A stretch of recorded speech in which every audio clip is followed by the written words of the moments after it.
Call this meeting to order.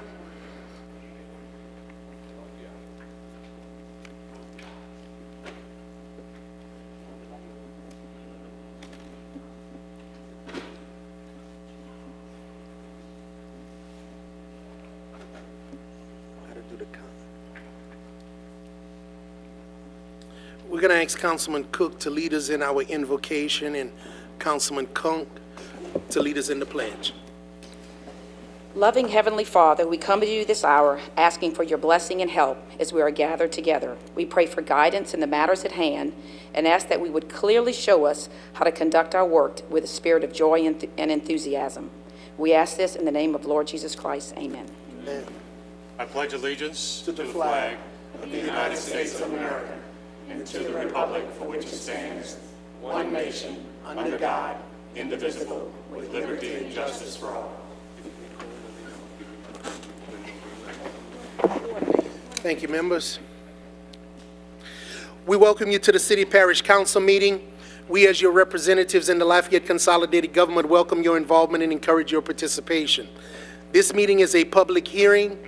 If you wish to address the council on any item on this agenda, please fill out a blue request to address the council form noting the agenda item number. The blue form is available to you in the foyer and should be submitted to the council clerk, Ms. Veronica L. Williams, to my left, in the middle, prior to the call of that agenda item. It is important to fill out the blue form and completely note the specific agenda item number about which you wish to speak. If the card is not completely filled out or is not legible to the clerk, you will not be given the opportunity to speak. If you have materials you wish to submit to the council, please give those to Ms. Williams along with your blue form. In an effort to allow everyone the opportunity to be heard, the 5-minute rule will be in effect. Speakers shall refrain from debating, personal attacks, and from making confrontational or derogatory comments. I'm requesting that the first row to my left be used for media only. Lastly, food and drinks are not allowed in the auditorium, and all phones and electronic devices shall be silenced from this point forward. I am also requesting that anyone who approaches the council state their name and title for the official record. Meeting procedures are by resolution and not by Robert's Rules of Order. Documents including agendas, ordinances, resolutions, and minutes related to this meeting are posted online at www.lafayette.la.gov or refer to the web address on the top of the agenda. The council encourages your involvement and participation by volunteering for boards and commissions. If you are interested in finding out which board suits your interests, call 291-8800 or pick up a pamphlet at the front door. A couple of announcements. Members, item number 14. Item 14, final adoption ordinance number 1302017 relative to Project Front Yard. The administration has requested that this item be deferred indefinitely to allow additional discussion time.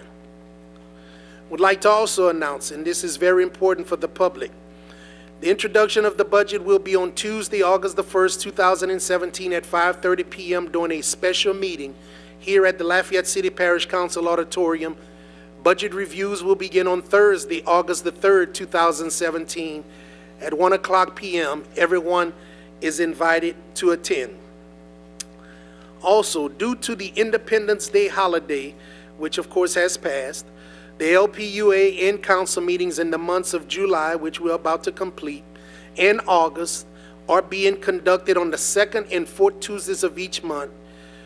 We will return to our typical first and third Tuesdays in September, and that's for the appropriate 2-week overlay between introduction and adoption of ordinances. I ask that our public pray for traveling grace. We will have, I think, 5 council members traveling to Shreveport for the Louisiana Municipal Association Conference along with our clerk to get the necessary training to conduct business of the government as we continue to do some of the more progressive and advanced things in government to keep Lafayette in a great place. So we just ask for prayers as members will be leaving during the end of the week to go and participate in the Louisiana Municipal Association training and conference in Shreveport.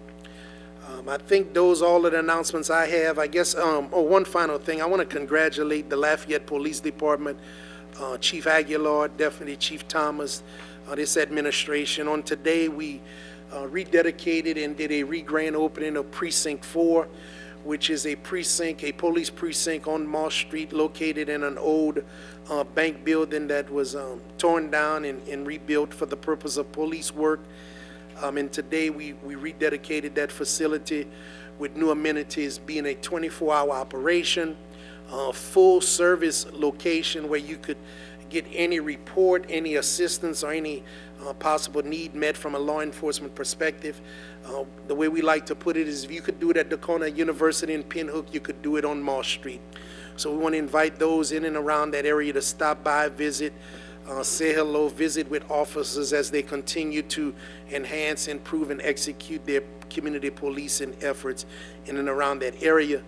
Also, thanks to member Liz Hebert for an idea that she brought forward at our main station. We also have at the Moss Street location a safe zone for the purposes of exchange. So if you purchase something on the internet or Craigslist or any of those things where you exchange, if you're co-parenting and you have to meet to exchange a child for custodial purposes, there's actually 2 parking spaces designated with camera surveillance where you could actually go there and exchange in a safe environment. So we also want to encourage the utilization of those 2 parking spaces right out front as well. So again, congratulations to the police department. Those are all the announcements I have at this time. I'll open up the floor for any council announcements. Councilman Nakir.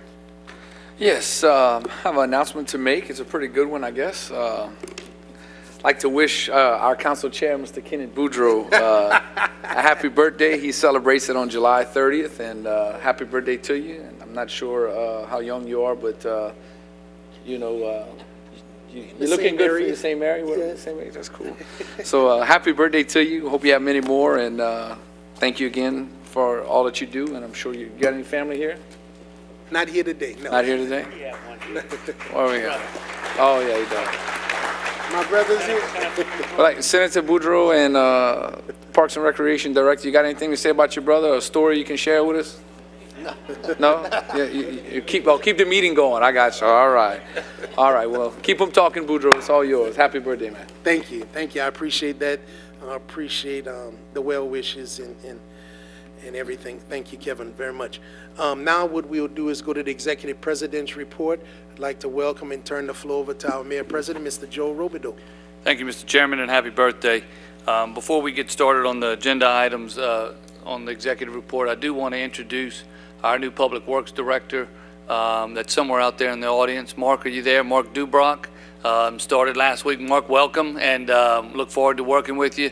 And I'm sure you'll have the opportunity to have individual meetings with all of these men and women up here relatively soon if you haven't already. So, Mark, welcome to LCG, and thank you for your willingness to serve, and I'm looking forward to it. Thanks.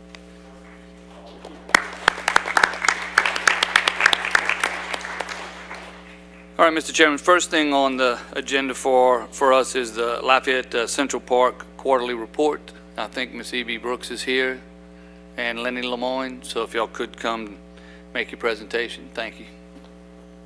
Y'all could utilize both mics if you would like. Or Learned that from last time. Well, thank you very much, Joel, and good afternoon to the evening to the council, ladies and gentlemen. Just a quick update on the fundraising front. 2017 has been a really good year for us. We've raised about $3 million thus far this year, and some of you may have seen a recent press release, but we're extremely excited to announce that the Schumachers have given us a $500,000 matching donation to match the funds that we raise between now and the end of the year, which is just fantastic. That's $1 million that the Schumachers have given to the park in the last couple of years. So again, another citizen, successful citizen who stepped forward to really ensure the future of Lafayette and quality of life for our citizens. So if you see those guys, please thank them. Also on the fundraising front, we're pleased to announce that Kelly Corville is with us tonight. Kelly, you might want to stand up.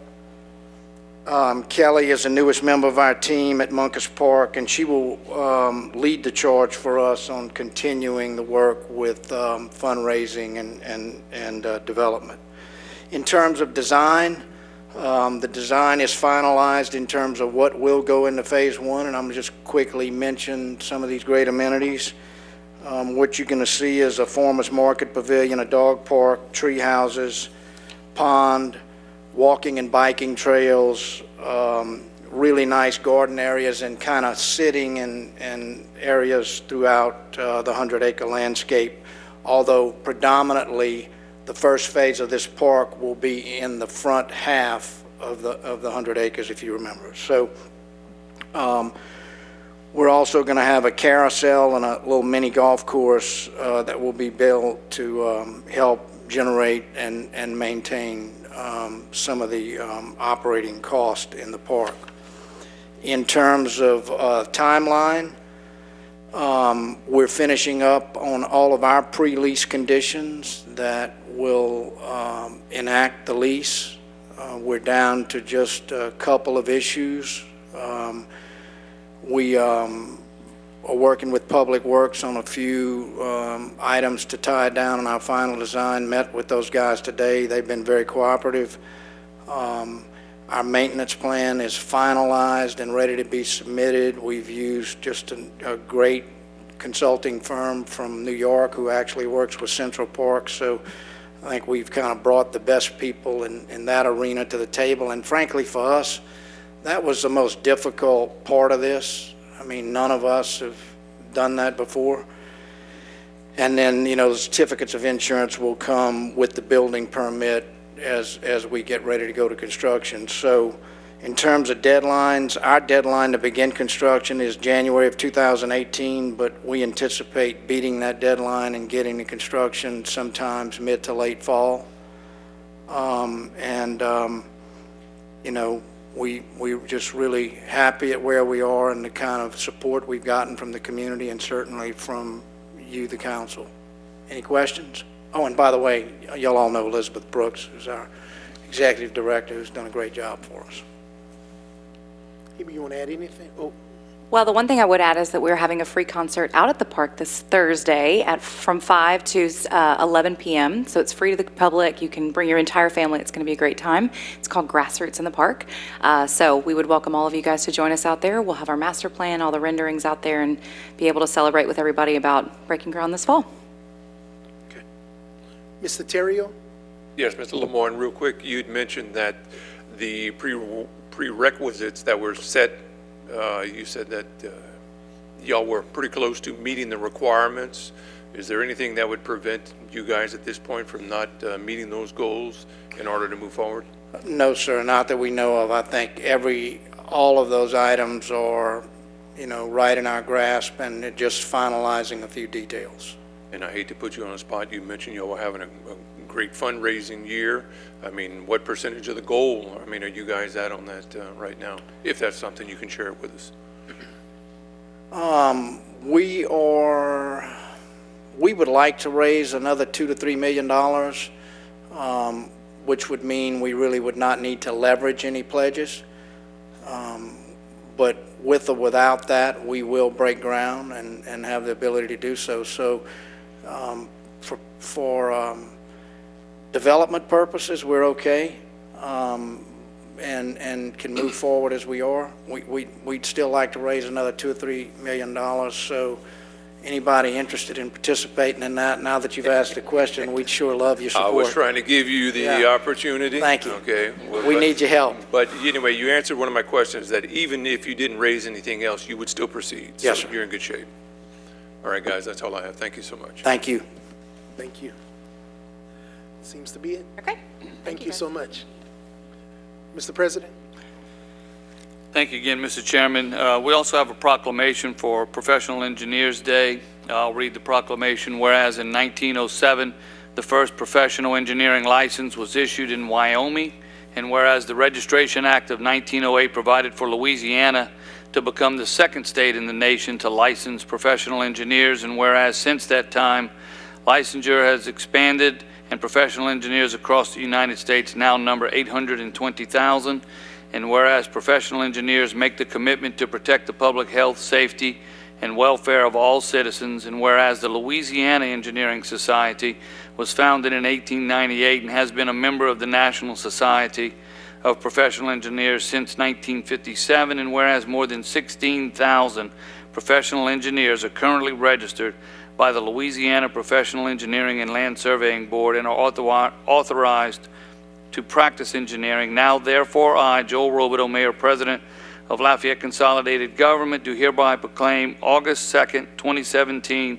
as Professional Engineers Day. And I think Mark's going to come and accept this on behalf of all engineers.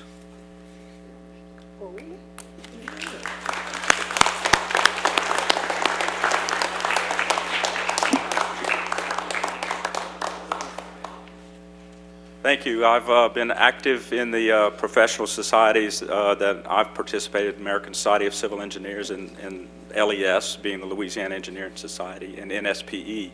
And so it's an honor to be recognized for the work that we do as professionals. And just incidentally, we have an item on the agenda for a young engineer who recently attained her licensure as a professional. And so we have a small budget revision that we've asked you to review and approve. But thank y'all for this, and call an engineer if you need to know the right answer.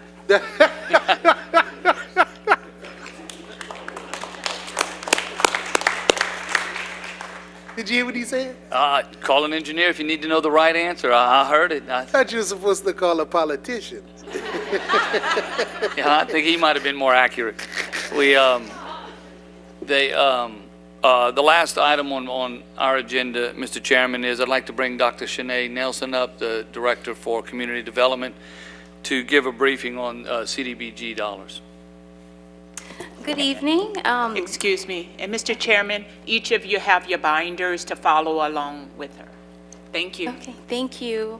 So I'm here to give you a briefing on the annual plan for our CDBG Community Development Block Grant Program, as well as our Home Investment Partnership Grant for the 2017 program year. So I'll give you some highlights as you flip through your binder. I won't go through every tab, but there are just some things I'd like to point out for you to keep in mind. So as you know, that the purpose of CDBG and Home, those funds are funded through HUD, and the purpose is to benefit low to moderate income individuals in the Lafayette Parish community. We are an entitlement community, however, we do have to apply for these funds. The application submission deadline is August 15th. For the program year of October 1st, 2017 to September 30th, 2018. We did have a public hearing process, as we do each year associated with these funds. We are required to have a minimum of 2 meetings to invite the public, to identify the needs of the community, to establish the plan and how our funds will be spent, of course, in alignment with our 5-year consolidated plan. For our grant awards for this year in CDBG, we received $1.26 million, which is a slight increase over last year of about $12,000, which is good. In Home, we received $446,868 for the 17 year, which was a slight decrease of about $9,500. We are proposing a status quo budget for in-house activities, primarily our housing rehab program, counseling, and our first-time homebuyer assistance programs. All activities must be in compliance with our 5-year consolidated plan. We do have caps for our CDBG program. There's a 15% public service cap, which is focused on our housing counseling program, and we have a 20% administrative cap, which covers our administrative cost. With our home program, there's a 25% match. That match has been carried forward over prior years, and we are seeking a waiver due to the August 2016 flood event. The homeowner contributions, when we have our housing rehab program, each homeowner receives up to a $30,000 grant limit, and our program offers grant loans, we have 3 loans that we offer per year on average, $1,000 to $20,000 generally, at 0% interest to those participants. CDBG and home funds must be spent very quickly per HUD. That is definitely a requirement for us to make sure that those funds are spent quickly. The anticipated fund balance to be reallocated for this year for Habitat for Humanity is $195,000. The Community Development First Time Home Buyer Tandem Loan Program, that fund balance is $149,500. And on August 8th, 2017, we will be introing the ordinance for that anticipated fund balance, and the final adoption will be on August 22nd, 2017. For CDBG, we have a fund balance available of $200,000. $50,000 will be retained for our demolition program. Excuse me.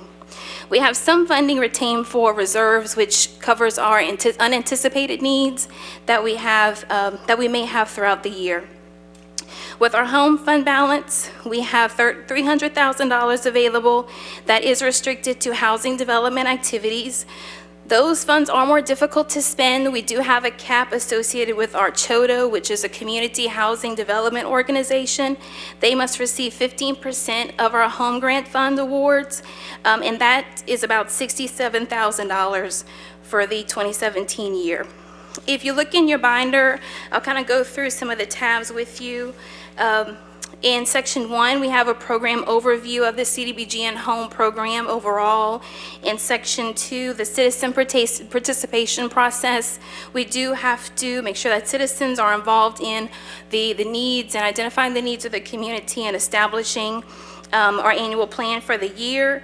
In Section 3, we explain the application process, which involves our subrecipients proposing projects that again align with our consolidated plan. And in Section 4, we have information about the proposals and invitations to apply for funding from our fund balance, and also the proposed budget, which includes our allocations for this for the upcoming program year. Are there any questions? Dr. Nelson, you always do such a good job. It doesn't seem like anyone have questions. Oh, well, thanks. I know it's a lot of information at once. Just want to make sure that you're briefed on what it is that we're doing, and that we're identifying the needs of the community, and that the plan does align with the consolidated plan, and our in-house activities are working out really well in our community. Well, I just want to take the opportunity to commend you, your department, for your efforts. I know that you all have sustained over the years significant federal cuts to programs that local people depend upon, and many people that I'm familiar with question the fact we send a lot of money to Washington, but we don't always get a whole lot back. But just what you all have been able to do with the little that has come, we appreciate you. Thank you. Thank you. Again, doesn't seem to have any questions. We thank you very much. Thank you. Mr. President? That's all from me, Mr. Chairman. Thank you. Thank you. One final announcement before we move into comments from the public. This one I overlooked. On July the 30th, nothing to do with my birthday, there is an invitation, a public invitation to celebrate the smoke-free ban in bars and nightclubs going into effect. That event will take place at the Doubletree Hilton in the Club 337, one of the first to go smoke-free voluntarily, even prior to the ordinance going into effect. That's going to take place from 6 to 9. So the Heart Association, the Lung Association, the Clean Air Initiative, and all others who are in support of this is inviting the public out to be a part of it as well. Again, that's on July 30th. That'll be Sunday beginning at 6 o'clock. Okay. Now we are going to move to comments from the public. Again, this is a portion of the meeting where opportunity to make your voices heard before the council, the administration, and public. This is the time to speak about topics that are not included as agenda items. As I noted earlier, requests to make comments specific to an agenda item should be made prior to the call of that agenda item by completing a blue request to address the council forum for each agenda item number you wish to address with the agenda item number noted on the blue form. Please, we request that all matters regarding specific city parish employees be directed to the administration and that it not be addressed at this public forum. We as a council have a concern for the privacy and protection of government employees. With that said, however, if your concern is not resolved in either an expeditious or satisfactory fashion, there are other avenues which you can pursue, and we ask that you follow up with the council office. Also, confrontational statements in our threats will not be tolerated. We ask that you conduct yourself in a civil manner and with the same courtesy that you would expect of others. The 5-minute rule is in effect. First speaker, please. First speaker of 8, Mr. Ray Green.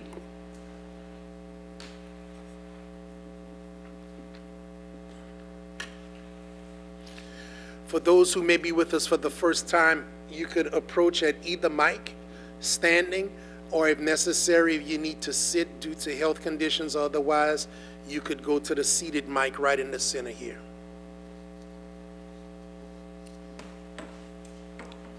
Good evening. My name is Ray Green. I'm a taxpayer, a voter, and a citizen. I live in District 6.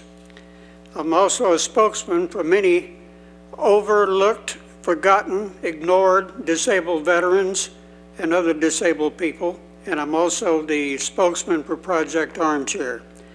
First, I'd actually like to congratulate the council for your compassion, your concern, your common sense for, shall we say, performing your duty and responsibility for the safety and the protection of Lafayette citizens for passing the ordinance on smoking prohibition. Safety and protection. Hold the thought. Strong words indeed. Back in 1776, one of our founding fathers settled the discussion on the very first duty and responsibility of all government was. Thomas Jefferson said, and I quote, "The primary obligation of all government is the safety and protection of every member of our society," unquote. The council did this with the 18-page ordinance, 18 pages of mandates, shall we say. But, hang on a second, where is the common sense, the compassion, the concern, the safety and protection for a very large segment of Lafayette's overlooked, forgotten, ignored, disabled people? For the benefit of the new council members, plus the mayor and the CEO, I have presented a pass out that I gave back on February 4th, 2014. The entire 9-member council agreed to support Project Armchair. But now, for some unknown reason, 5 of the 9 have flip-flopped here in Cajun land, we call it crawfishing, on the resolution that has not been negated or eliminated, just totally neglected. And the new members of 4 have a copy of that resolution. Now let's talk about the obligation of safety and protection. I had a chair put out here that I was going to sit in, but I understand I've already given this demonstration to show you how helpless some people are in the event we have a fire, in the event somebody comes in and starts hollering, shooting going on, in the event somebody says there's a bomb threat. That indeed is safety and protection concerns. And we have 7 professional safety hazard experts have agreed to allow me to make the following statement verbatim. Again, I quote, "For some people, chairs without arms can be classified as safety hazards," unquote. Now, who are the 7 professional safety experts? The chief of police, the fire chief, the fire marshal, the city marshal, the former city marshal, the sheriff, the former sheriff. Now, who are the people that are, shall we say, called the individual that we're referring to? We're talking about some seniors, some disabled people, some disabled veterans, some expectant mothers, some short-term people, that have short-term disabilities. What happens is, I say, if we should have a fire and someone is sitting like me in one of those chairs and cannot get up, which of you will come down here and say, excuse me, could I help you get up? I doubt it. When fires have happened all over the nation, when shootings have happened all over the nation, when bomb threats have happened all over the nation, people are trampled, some of them are killed in trying to get out. So that definitely is a safety hazard. If you don't believe me, ask the 7 professional safety hazard experts that I just referred to.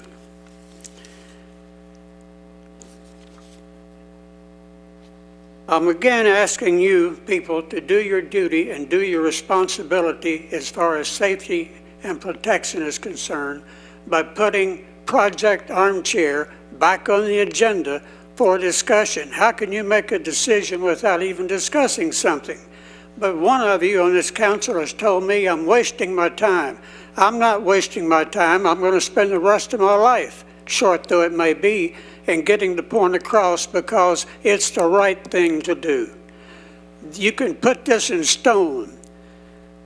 Armchairs are absolute, perpetual necessities for millions of people here in Louisiana, for thousands of Thank people you, Mr. also Green. in Lafayette.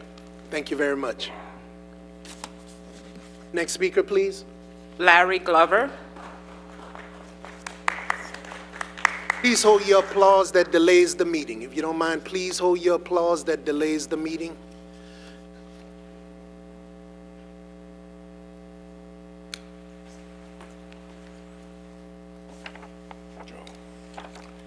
Council people, he only left out one person in all that. He forgot about the transgenders these days. Just to be honest. Mr. Glover, can you pick up your mic? I'm sorry. Yeah, it is. Thank you. Just for clarifications, we have to include transgenders in that. Now, that's just under federal law that you have to include that among all this. And I'm reading our Project Armchair signed February 2014, noted by Veronica Williams, 9 yays. Narcan, Castile, Shelvin, Boudreaux, Bellard, Narcan, Bertrand, Potan, and Theriault. And yes, it was approved February 2014. Would like to bring this issue back. Lots of people here and other places need armchairs. I work at the VA clinic out here. I see lots of my fellow veterans coming in with walking problems, back problems, leg problems, knee replacement problems.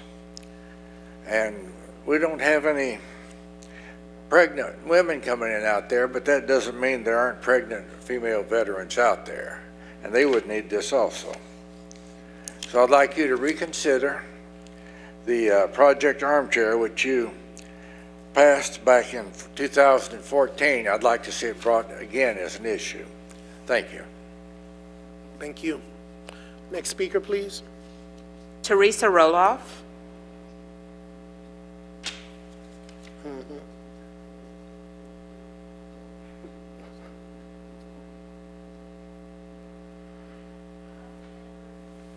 Sirs, staff, and members of the chamber, I want to bring to your attention that there has been some work underway to establish a commuter bus system, a mass transit system that will cross parish line and bring people in and out of Lafayette Parish to provide them access to schools and hospitals. This will be especially helpful to students who may not have cars, who may be isolated in smaller towns, and also the elderly and people with disabilities, but also the greater population. Mass transit is truly a reflection of cities and areas that shows progress. And when this actually comes to bear, because there is work being done on it right now. There's supposed to be a pilot that will be coming up. I hope that the population shows it the the benefits that it can get from more of us actually partaking in that, but also that the council will give it its full support. I know there were questions about, who will fund this, but there is funding available through some grants, but also cost-benefit analysis will be done, I'm sure, in the progress of the pilot when it comes through. And I have with me some signatures from people who are with one of our independent living centers who indicated that they're especially interested in having it. I know there's a lot of work that needs to be done as far as making this come together, where there will be feeders from many of the smaller transit mobile units, vehicles that are around, that have a lot of time where they're not being utilized. So if we utilize everything to its fullest potential, there's a lot of benefits that the entire systems of our city can benefit from, and our parish. There are tangible and intangible benefits that I hope will weigh in, and how having people utilize this more frequently, more regularly, and making it a habit will solve a lot of our problems that we have with regard to mobility. May I pass along the petition? Just present it to the clerk, and the clerk will make sure that all members will receive it. All right. I foresee this coming within the next year and quarter. Thank you. Thank you. Next speaker, please. Derek Ford.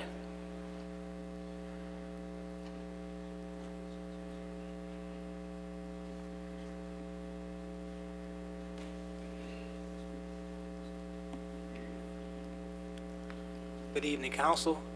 I'm actually standing before you regarding the same issue, having a bus line to connect the cities of Scott, Dusson, and Crowley, especially Crowley, where we have a crime issue brewing. I think moving the children from those areas to an area like Lafayette that has better benefits to education, more opportunities for those children in those areas would be beneficial not only to those children but also to Lafayette as well.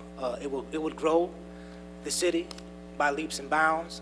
It would grow the areas that the bus line connects to by leaps and bounds. So basically just standing in front of you for that issue, and I just think it's something that would be great for both areas. Thank you. Thank you. Next speaker, please. Andrew Abear.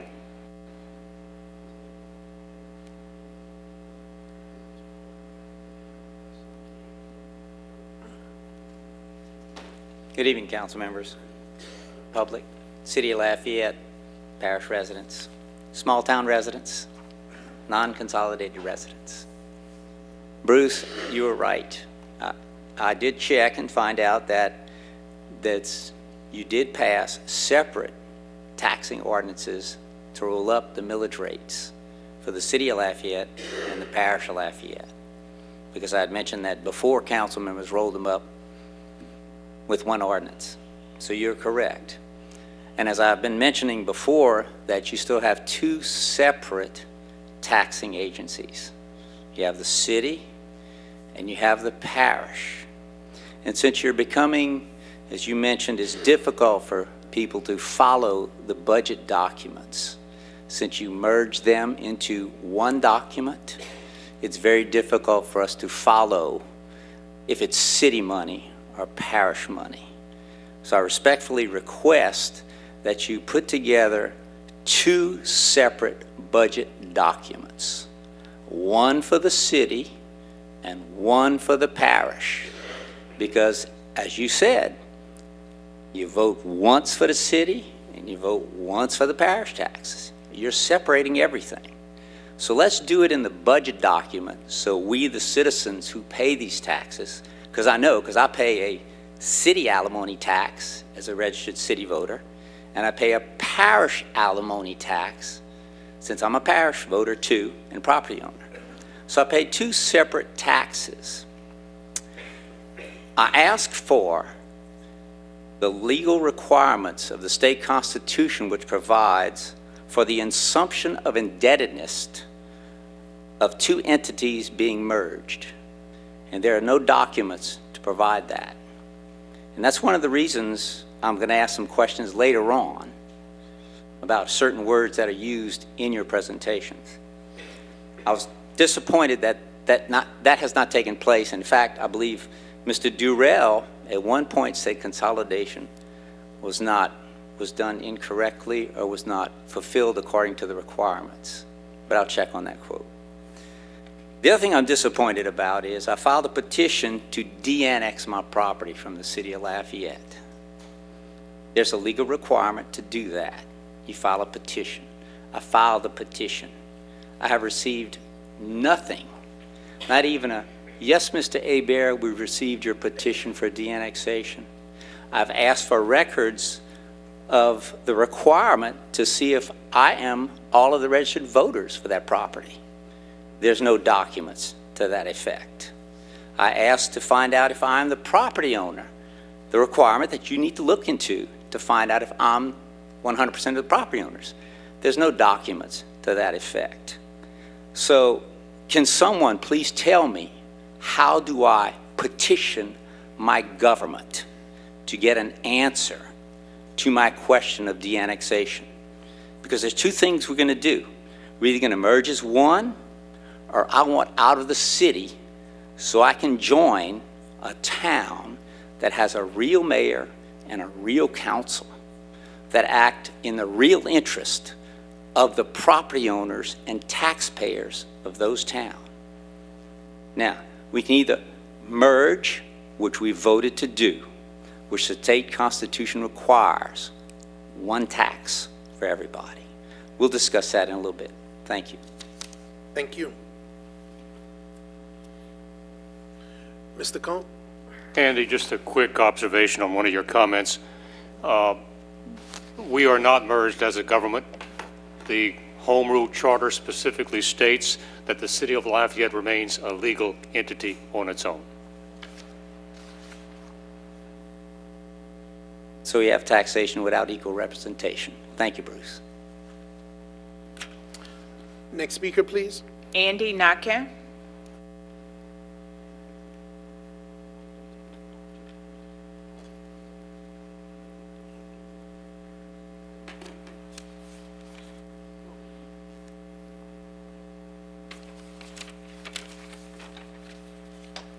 Mr. Mayor President, council members, distinguished council clerks and workers, I want to thank y'all for having me here tonight, and I want to thank y'all for the job you do.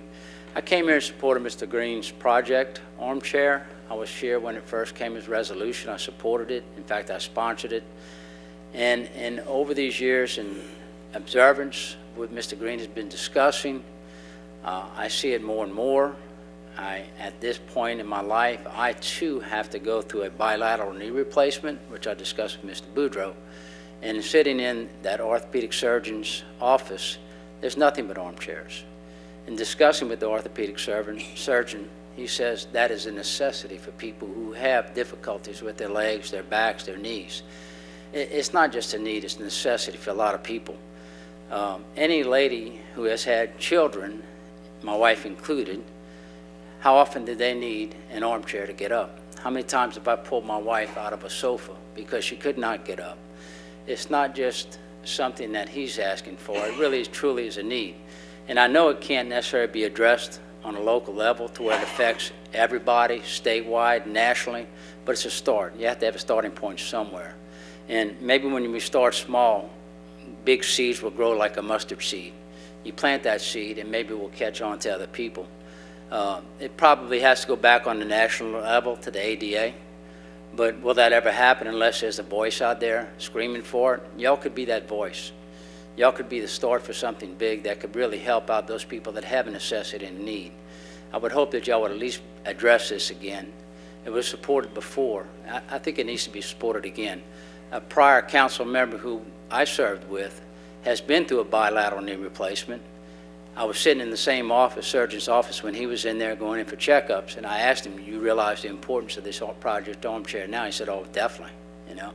it is something that is a necessity for a lot of people with dire needs for this. My office where I work, the whole seating area where we have a showroom for customers, is nothing but armchairs. It makes a difference for people to get in and up and in and out. And if there's an emergency, like Mr. Green was saying, it not only becomes a necessity, it becomes a matter of life and death. So please consider this, consider his requests. I think they're reasonable. I think they would be very complimentary to those people that have their needs, but very compassionate. I want to thank you for your time, and again, please consider this. I think it is something that would be very worthwhile and a good starting point here in the city of Lafayette, who has definitely showed concerns for people's health and needs. Thank you very much for your time. Thank you. Next speaker, please.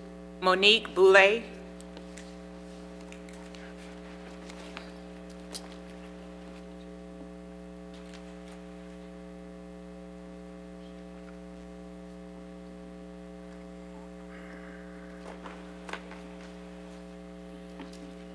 Thank you, Mr. Chairman and Council. I came tonight to talk to you about Watershed and some of the efforts going on in the region. All of you have received save the date for a summit we are having next week on Thursday, and I wanted to kind of back that up a little bit and talk about what's happening. After the floods last year in August, FEMA had combined the floods of March with the floods of August. The March floods were in North Louisiana into one event and really looked at it to see what they could do. They have a bunch of researchers. They don't have the money we need, but they do have capacity to research and document things in a way that we don't all have the resources to do. So what they did is, and you can see it on, I think they passed out the save the date, they identified 22 watersheds in the state and looked at them from soil composition, economic impact. They collected every kind of piece of federal data that they could get their hands on. They sifted through all of the applications they came through, and they did a very thorough, complete analysis of the watersheds. Typically, we get data from a parish perspective or a municipality perspective. We don't get to look at it from a watershed perspective. So that is what is so unique about this data. They have the structures impacted. They have a lot of different pieces of information. And so what's going to happen next week is the governor is going to come in and kick off this entire statewide initiative because they've looked at 22 watersheds. But in that process, they chose the Vermilion watershed to pilot the entire study for two reasons. One, because the leadership in this region is already unified and working very well together on trying to come up with solutions that solve problems from a water basin perspective. We've all heard 1,000 times, water doesn't know political boundaries.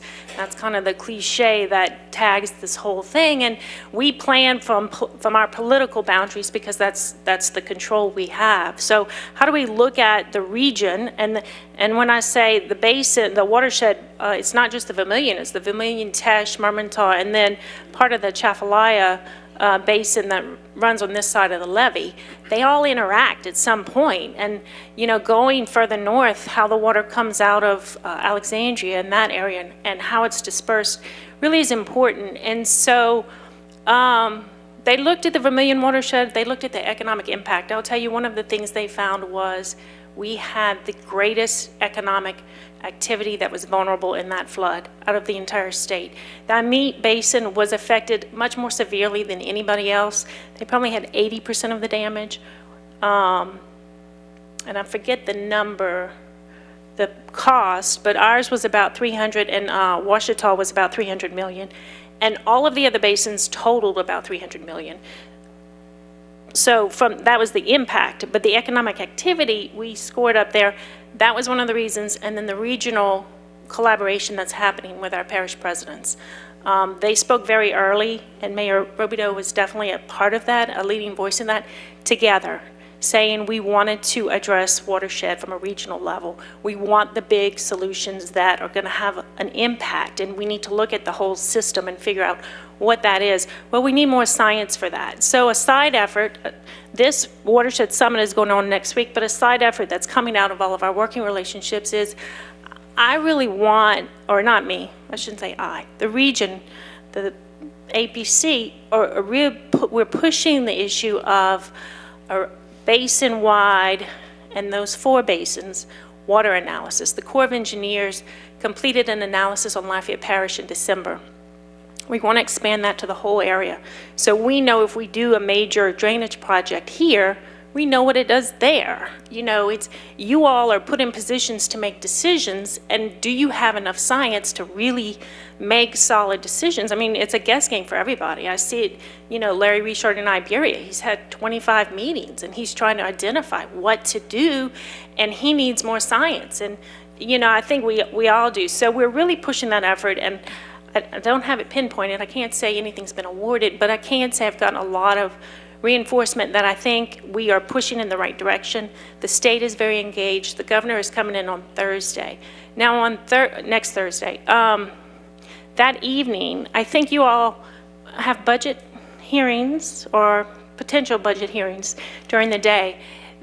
The program will start at 1:30 and go until about 4:30, and that will be a statewide presentation.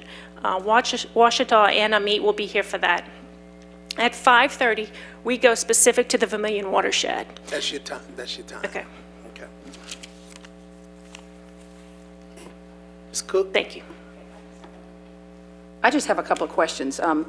Tell me again, what would be the role of the APC in the watershed?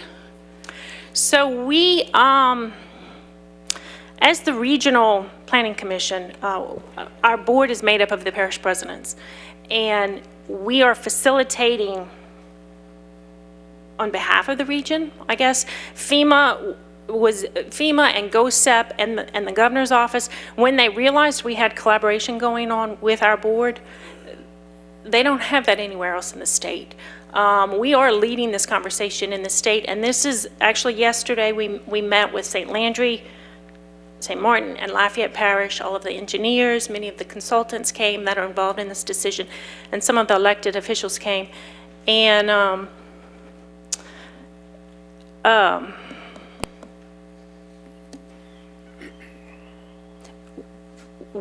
I guess we are the facilitator for the region.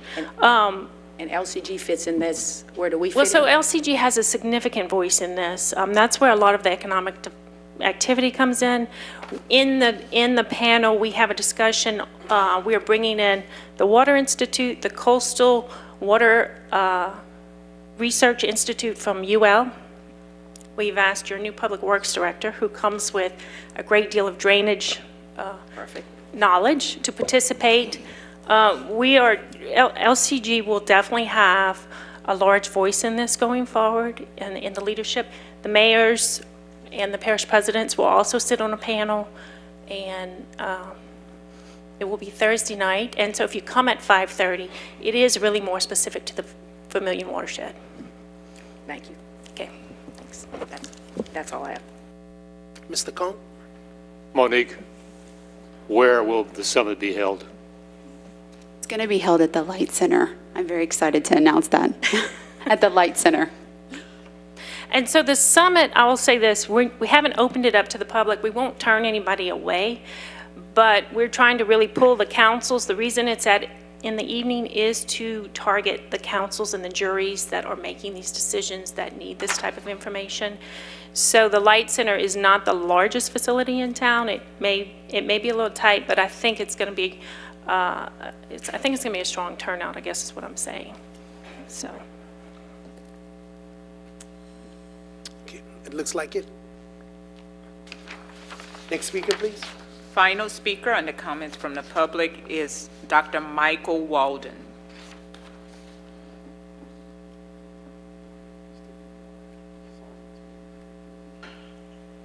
Well, good evening and thank you.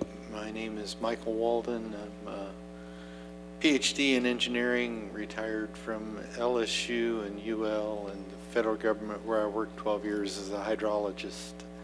I just wanted to identify with you in part. In my work, most of that work was with the state or federal government. I participated in public input meetings, times when we would ask the public to come and talk to us and give us their views. sometimes it was very frustrating to me, and I know how frustrating it was to the public when I would be instructed that I should say, thank you very much for your comment, and really give no other response than just thank you for your comment. Now, I heard last month from the council some frustration about the fact that sometimes it's hard to get the public out to make comments. And yet we had 8 people who made comments last month, and mostly the response seems to have been, thank you for your comment, if even that. Simon Mahan talked about the problems that we have accessing the documents for the city council. The council meeting documents don't show up in a Google search. They're off, away from being visible to Google. When you do download them, they are not readable as a PDF. They're just a picture of the page, so you can't find anything by a search. And Simon talked about that. I talked about the Chico Aquifer and the contamination of Chico Aquifer and problems with our drinking water and the need to take action after a letter was sent to all of you and the Mayor President in March asking that action be taken and 10 specific items being asked to be considered. Kim Goodell with the Watermark Alliance asked you to consider protection of our water and consideration of how we need to proceed with the contaminated rail yard and deal with that. Andrew Hebert talked about the districting that we have for our city parish districts. Cassandra Ford also talked about the need for renewable energy, the need to protect it from the Chico Aquifer, the need to have action taken on that, to protect our drinking water and to take action on the rail yard. Matthew Isaac got up and talked about how we need to protect the Chico Aquifer. Dennis Sullivan told us that he believed that we should stop the action on building the I-49 connector and support the bypass, the LRX. Lillian Espinoza spoke in support of electric vehicle charging stations, the problems with air pollution in the city, and the fact that she believed that the LRX, a bypass, would be a great improvement over running another interstate through the middle of our city, that it would greatly improve air quality as well as provide better hurricane evacuation. Now, we had all these comments, and there were a few replies that came just immediately from the council, but pretty much we've been hearing nothing as feedback. We wrote a letter in March and we still haven't heard anything. The public needs to have feedback. Public input is more than just having the public stand up and talk without any response at all. I urge you to think about how you can provide a response. One thing you might do is by the beginning of the council meeting in the next month where you take public input, have the opportunity to post your replies on the comments, even if the default answer is no comment. But you need to engage with the public when the public makes comments.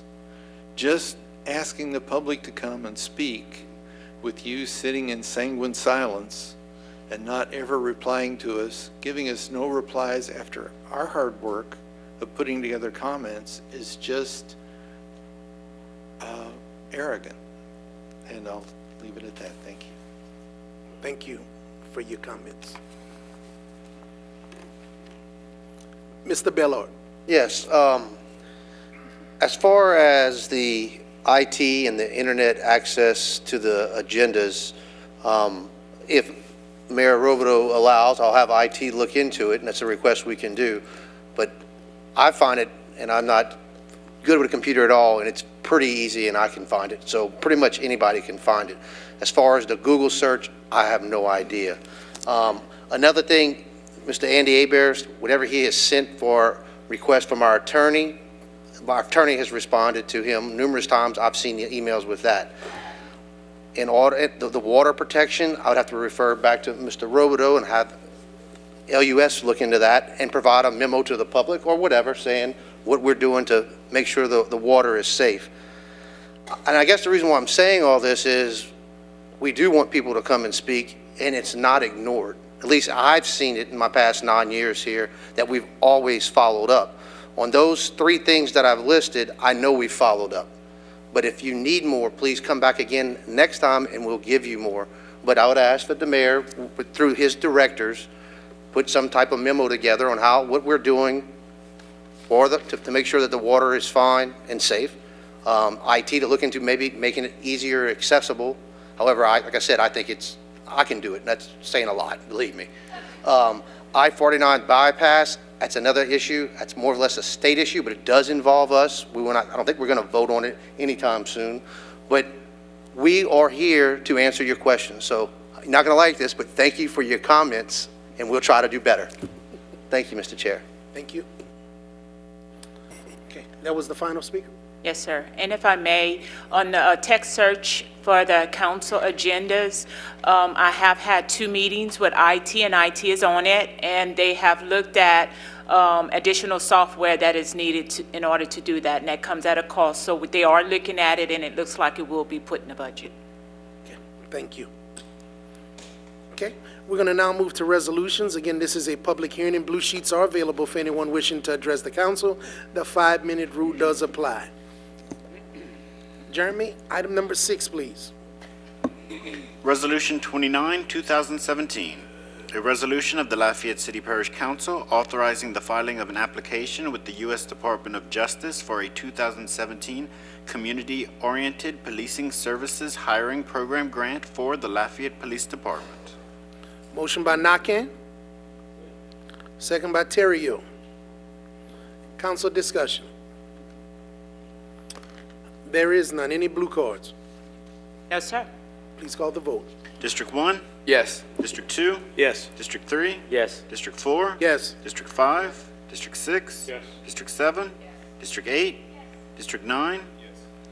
Motion to adopt is approved. Resolution 30, 2017, a resolution of the Lafayette City Parish Council approving the agreement between the Lafayette City Parish Consolidated Government and the Louisiana Department of Transportation and Development for the Federal Off-System Bridge Rehabilitation and Replacement Program. Motion by Nakane. Second by Cook. Council discussion. There is none. Any blue cards? Please call the vote. District 2? Yes.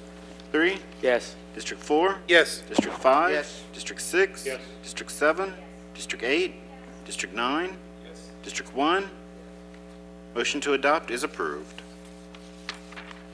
Resolution 31, 2017, a resolution of the Lafayette City Parish Council ordering and calling a special election to be held in the parish of Lafayette, state of Louisiana, to authorize the renewal of special taxes therein, making application to the State Bond Commission in connection therewith, and providing for other matters in connection therewith, parish courthouse and jail complex and parish detention and correction facility renewals. Motion by Conk, second by Nakane. Council discussion. There is none. Any blue cards? We do have one speaker, Andrew Abear.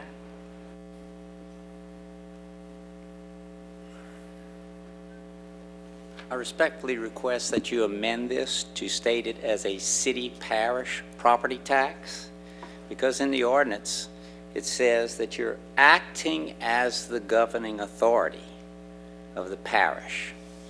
So I got me a Black's Law Dictionary. Acting, quote, acting, doing the duty for another, officiating or holding a temporary rank or position, or performing services temporarily, as an acting captain, manager, president.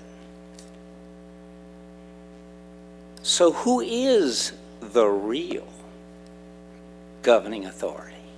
If you're just acting as I understood, the battle for consolidation said merge the governments.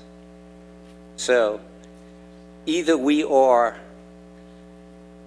Hollywood South, or we truly are government.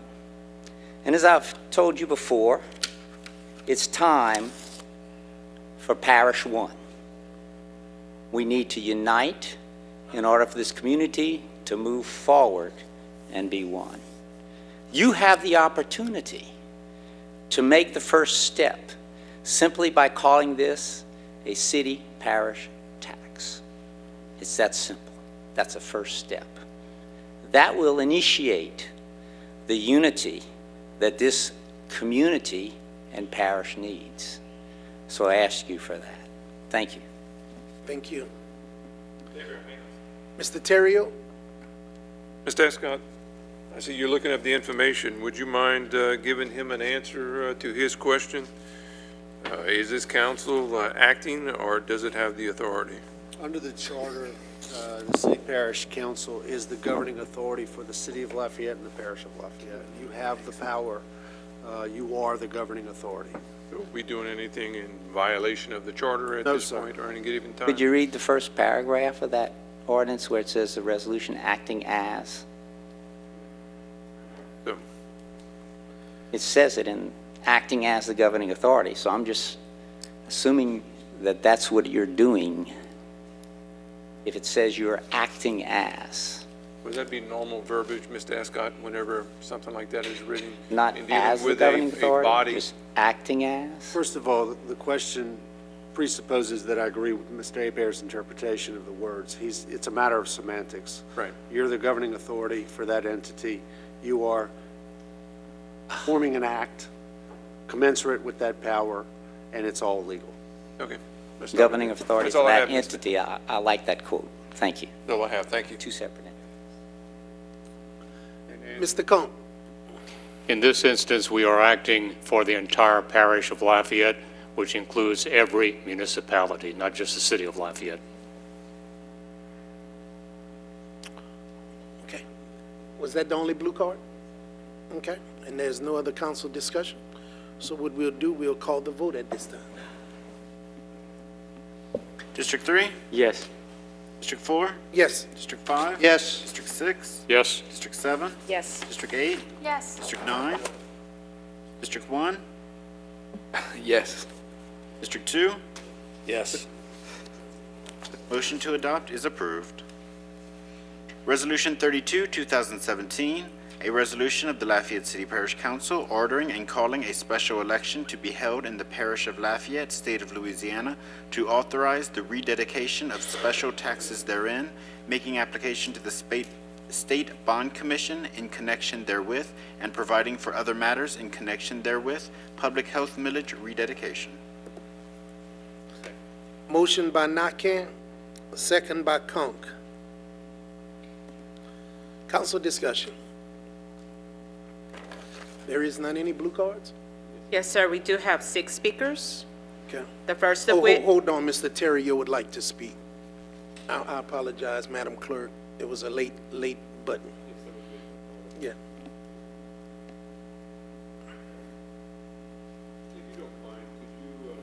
Include the administration on here, because I have a number of questions that I need, I guess I can direct toward you guys. Mr. Robidoux, your mic is on. Thank you. To give the audience here, and I guess the viewing public, an idea, if you could briefly just give everybody an idea what CREATE is, if you don't mind. Sure. My hope is that you'll allow me to also give a little bit more detail about what we're trying to do with the total rededication. And in that, I'll be brief, but I'll explain what the CREATE initiative is also. Thank you. Yeah, we did a thorough analysis of all of our parish-wide millages to see if we could identify any of those that maybe were collecting more than what they needed to operate the underlying governmental agencies that they were originally voted on to support. When we did that for the public health millage, which includes the mosquito control, the animal control center, and the public health unit, we found that it generated about $8 million a year. The operations were a little over $4.2 million a year, for those three organizations, those agencies combined. So we decided that it should go to a vote of the people to see if we could rededicate some of that millage both to drainage and to the CREATE initiative. That's what this item is to put it on the ballot to let the people vote to see if they want that additional money to go to drainage in the CREATE initiative. 95 point something percent to drainage, 3 point something percent to the CREATE initiative. The CREATE initiative was something that we announced in the spring. It is the cultural, recreation, entertainment, arts, and tourism economy, and to start to figure out the best way for Lafayette to present itself to the world as this cultural destination. As I think most everyone in here knows, or certainly feels, Lafayette is one of the most unique places in the world, so much so that we have our food on menus throughout the world, Cajun things that aren't really Cajun things, but they certainly put it as that just so they can sell more of it. We have Grammy nominations. I think Lake Charles over the last decade or so had 6, Baton Rouge had 9, Shreveport had 28, New Orleans had 153, and Lafayette had 150. And so when you look at our music and you look at our food and you look at our culture overall, we've done a really good job of being unique and being a place that folks want to come and experience and visit. But we've done it in a very non-strategic way. We've done it in silos, and everyone's done a really good job and worked really hard to do that. But what I'm hoping that will occur with the CREATE initiative is that we're going to be able to strategically bring everyone together that covers that entire cultural initiative and say, what can we do and how can we present ourselves, whether that's through branding, whether that's through some tourism efforts, whatever it is, what can we do to generate the dollars, the 40-to-1 return on investment that the Lieutenant Governor has identified for tourism alone. So I don't know what it would be for an entire cultural economy, but what can we do to enhance that and to make Lafayette a destination for visitors from all over the world? And so the CREATE initiative was something that I wanted to get established, to give it a dedicated funding source so that every budget year we wouldn't have to come before the council and say, hey, we want to give money to this, we want to give money to that, we think this is a good idea, this is a good idea, that there would be some sustained revenue available for us to strategically put in place something that I think will benefit us for decades to come. And so the CREATE initiative, again, is a cultural economy initiative. A portion of what the public health millage would pay for, which is about the $500,000. The drainage would get about $11.5 million.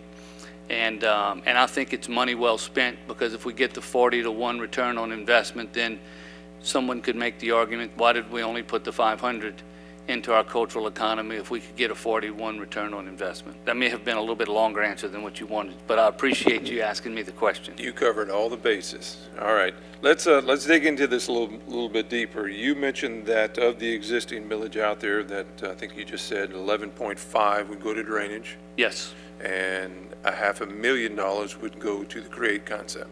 That's correct. Initiative. Mm-hmm.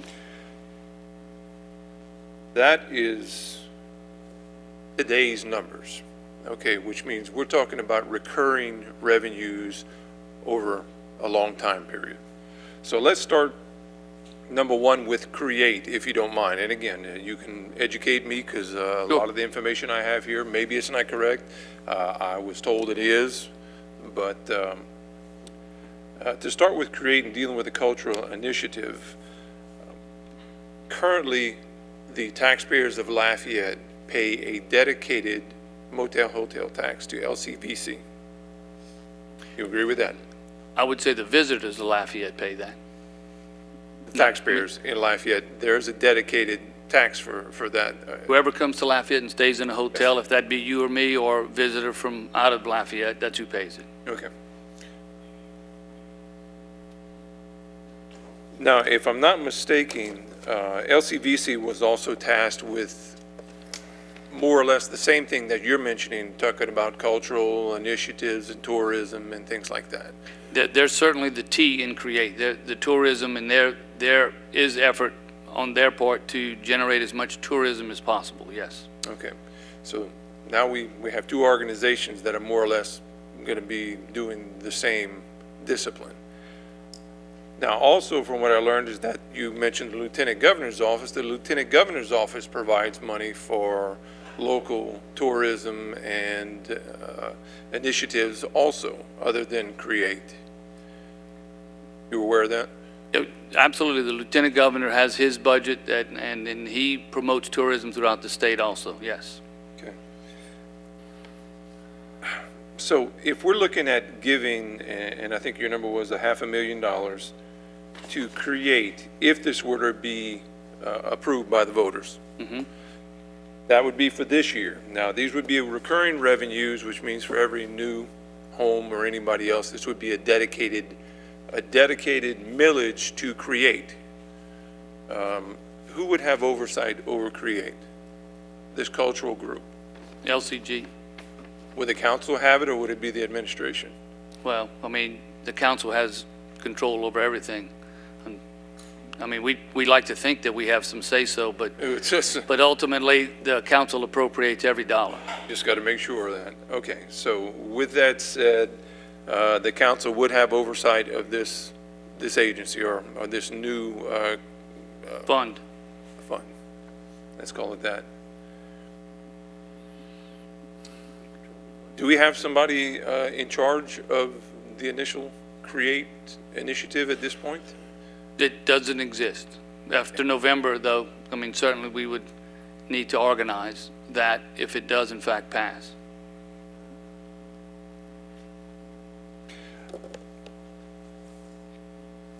I guess